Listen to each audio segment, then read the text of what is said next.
Subscribe करें और दबाएं बेल आइकन ताकि कोई खबर रह न जाए। और नाजरीन, मुल्क के बलाई और मगरबी इलाकों में आज से मगरबी हवाएं दाखिल होकर बारिश बरसाएंगी।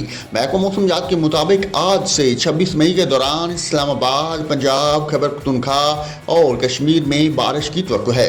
महकमा मौसमियात का कहना है कि बलूचिस्तान में जक्खर चलने के साथ साथ बारिश की भी तवक्को है। PDMA ने गरज चमक के साथ बारिशों और सालाबारी के पेश नज़र ज़िली इंतज़ामिया और मुतलका इदारों को पेशगी इक़दाम उठाने की भी हदायत कर दी है। मरासले में ये कहा गया कि सड़क की बंदश से बचने के लिए ट्रैफिक के लिए मुतबादल रास्ते फराहम किए जाएँ। इंतज़ामिया स्पेल के लिए खसूसी मनसूबाबंदी करे। असास इलाकों में सूबाई और कौमी शहरों पर मुसाफिरों को पेशगी खबरदार किया जाए। मुतलका काम वक्त ज़रूरत लोगों को महफूज इंतज़ार गाहों में मुंतकिल करें। स्पेल में हंगामी खिदमात के एहलकारों की दस्तयाबी को यकीनी बनाएं।